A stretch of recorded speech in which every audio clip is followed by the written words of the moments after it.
is quite close. And Tom will give me a hand. See, Tom, when I get it wrong, you can tell me. I know what. Can you all see? Right. Now this sail has already been put on, and it has got ties on every cringle, which is good. Now some of the things to look for, and that I find when I'm rigging,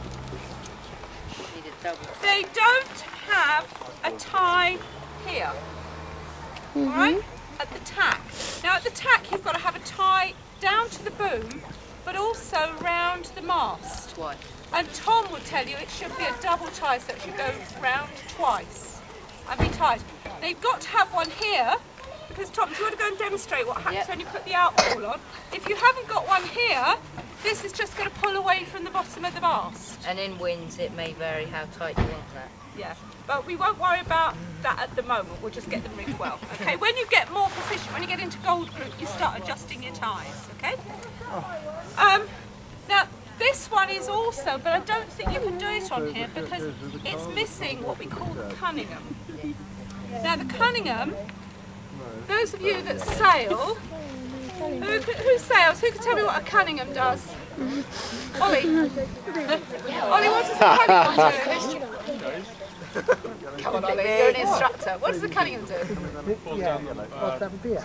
It pulls down this front edge of the sail, okay, to make it tight or a bit slacker.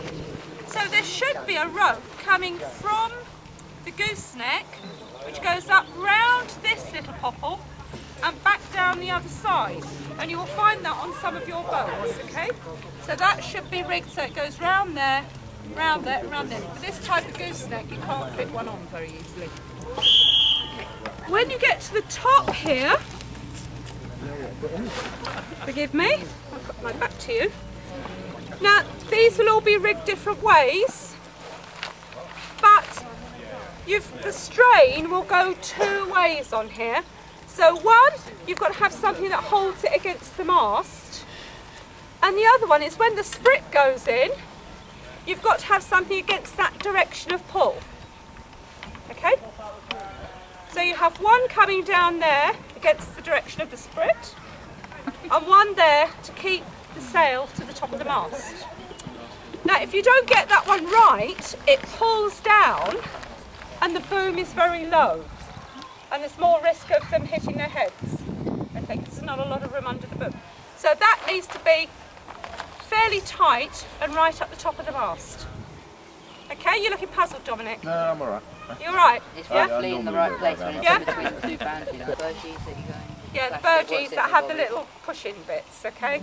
And you stick the burgee down the top. You're pushing a bit of rope instead. Yeah, that's right.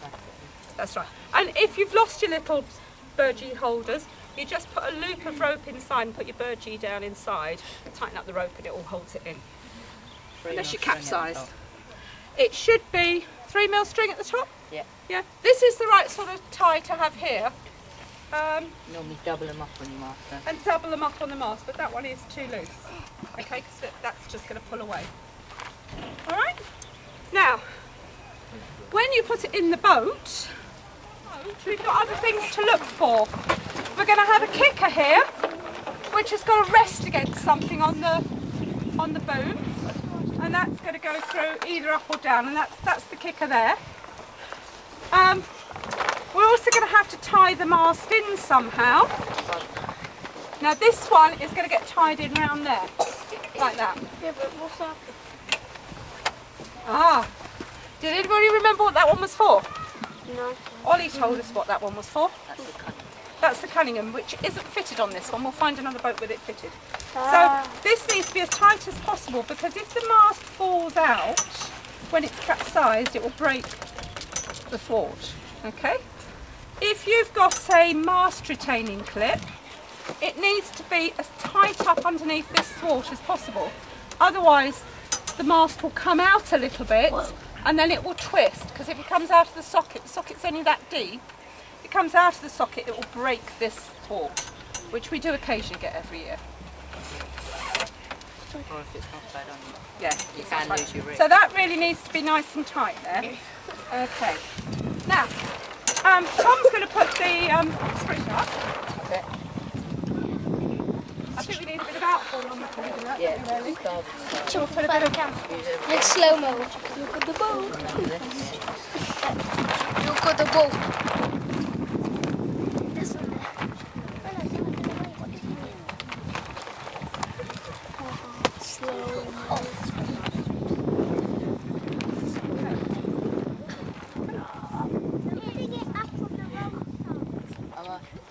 Oh, well spotted. What side should it be on? Always on the starboard. Starboard. Why?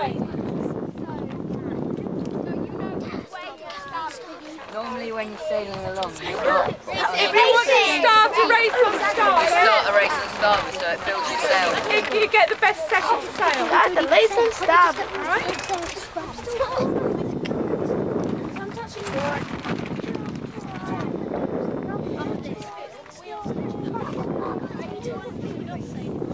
Concentrate, Daniel. Now, do you normally put yours on tight before you put the kicker on, Tom? No, you don't put it on until... No. Right, so before you tighten up, are we all listening? Before you tighten up the sprit, put the kicker on. Now, how do you get lots of tension on the kicker? You ask the friend to push your boom down, or you can... Celine, what do you do?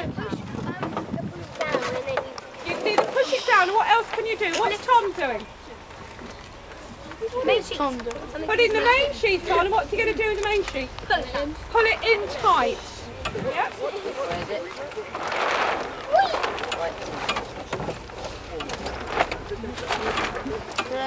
Quite a big rope, isn't it? Yeah. You might want to get a softer one. Yep. See how it goes, but that one might be a little hard and unflexible. The camera's leaning forward. Copy the camera. And see how careful Tom's being to make sure that the rope's going to run through. Because if they're twisted, and especially if it's light wind, the ropes won't run through the blocks.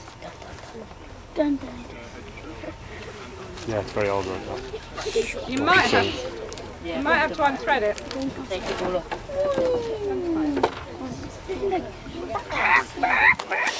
Follow me.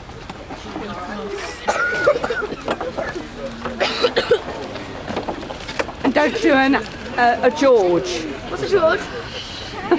The buoyancy tank's filled up. And as he kept capsizing, you had this boat going dive, dive, dive. Deeper into the water. I remember trying to write that. Did you know that's on camera? We've got one there. It's got a big one here. That's so it doesn't fall out when you capsize. That's right. So you've got one there. Anything else? Just make sure the buoyancy bags are blown up, and if you've got integral buoyancy, that your buoyancy is dry, and that your toe straps are tied in.